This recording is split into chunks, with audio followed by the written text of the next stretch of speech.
सोचो, आप रात को अपने कमरे में बैठे हो। बाहर हल्की बारिश हो रही है। हवा की आवाज़ पेड़ों से टकराकर आ रही है और आपकी खिड़की के ठीक सामने एक घना जंगल है।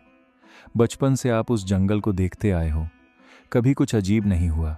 लेकिन एक रात जब आपने खिड़की से बाहर देखा तो पेड़ों के बीच कोई खड़ा था, बहुत दूर। इतना दूर कि चेहरा दिख नहीं रहा था। लेकिन एक बात साफ थी, वो सीधा आपकी खिड़की की तरफ देख रहा था। उस समय आपको लगा कि शायद कोई हाइकर होगा या रास्ता भटक गया होगा।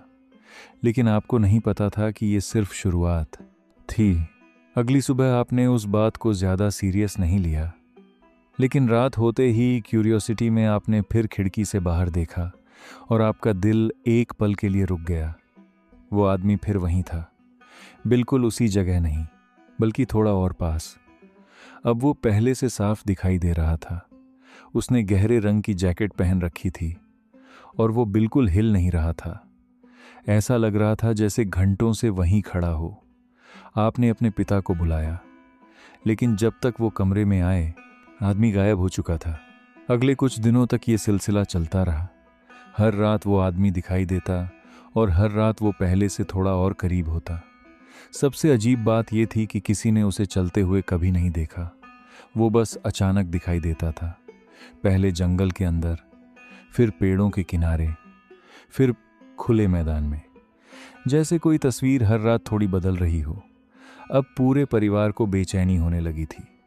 माँ ने रात में पर्दे बंद रखना शुरू कर दिया, लेकिन क्यूरियोसिटी के कारण आप हर रात चुपके से बाहर देख ही लेते थे। एक हफ्ते बाद स्थिति और भी डरावनी हो गई। उस रात आदमी जंगल के बिल्कुल किनारे खड़ा था। अब उसके और घर के बीच सिर्फ एक खुला मैदान था। दूरी इतनी कम थी कि आप समझ सकते थे कि वो आपकी तरफ ही देख रहा है। उसका चेहरा अभी भी साफ नहीं दिख रहा था, लेकिन उसकी आंखें, ऐसा लग रहा था जैसे अंधेरे में भी आपकी हर हरकत को फॉलो कर रही हों। उस रात पहली बार आपको सच में डर लगा। अगली सुबह आपके पिता ने पुलिस को कॉल किया। पुलिस आई। उन्होंने पूरा इलाका चेक किया। जंगल में सर्च की गई, लेकिन कुछ नहीं मिला। कोई टेंट नहीं, कोई बैग नहीं, कोई फुटप्रिंट नहीं। ऐसा लग रहा था जैसे वहां कभी कोई था ही नहीं। पुलिस ने कहा कि शायद कोई शिकारी होगा या कोई मजाक कर रहा होगा। लेकिन परिवार को ये जवाब संतोषजनक नहीं लगा, क्योंकि हर रात वही आदमी फिर दिखाई दे रहा था। उस रात आपने फैसला किया कि इस बार उसकी फोटो लोगे। जैसे ही वो जंगल के किनारे दिखाई दिया, आपने फ़ोन निकाला और जूम करके फ़ोटो लेने की कोशिश की। लेकिन फ़ोटो में कुछ अजीब था। आदमी का शरीर तो दिखाई दे रहा था, लेकिन चेहरा धुंधला था। इतना धुंधला कि जैसे कैमरा उस हिस्से पर फोकस ही नहीं कर पा रहा हो। आपने कई तस्वीरें लीं। हर तस्वीर में वही चीज़ थी, साफ शरीर, धुंधला चेहरा। कुछ दिनों बाद वो आदमी और करीब आ गया। अब वो आपके घर से सिर्फ कुछ मीटर दूर खड़ा होता था। और फिर एक रात आपने कुछ ऐसा देखा जिसने आपकी नींद हमेशा के लिए छीन ली। उसके हाथ में दूरबीन थी। वो सिर्फ घर को नहीं देख रहा था, वो आपको देख रहा था, आपके कमरे को देख रहा था। उस रात किसी ने नहीं सोया।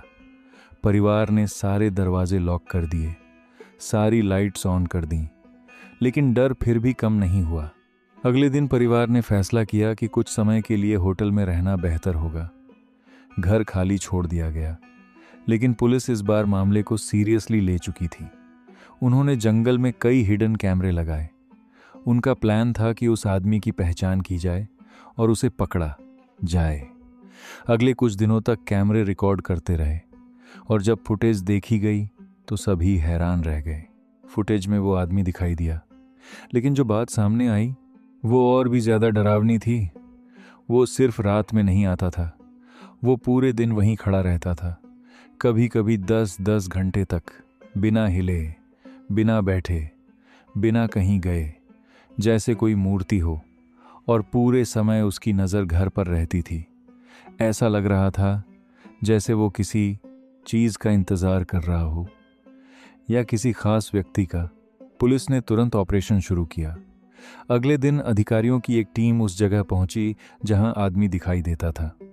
लेकिन जब वे वहां पहुंचे, वहां कोई नहीं था। कोई आदमी नहीं, कोई सामान नहीं, कोई निशान नहीं, जैसे वो हवा में गायब हो गया हो। आज तक उसकी पहचान नहीं हो पाई। कोई नहीं जानता कि वो कौन था, वो क्या चाहता था, और सबसे बड़ा सवाल, वो कई दिनों तक एक ही जगह खड़े होकर आखिर किसका इंतज़ार कर रहा था। और सच कहूँ, अगर किसी रात आपकी खिड़की के बाहर कोई अनजान आदमी खड़ा दिखाई दे और हर रात थोड़ा थोड़ा करके आपके करीब आने लगे, तो शायद पर्दे बंद कर लेना ही सबसे अच्छा फैसला होगा, क्योंकि कुछ लोगों के इरादे समझने से पहले बहुत देर हो जाती है।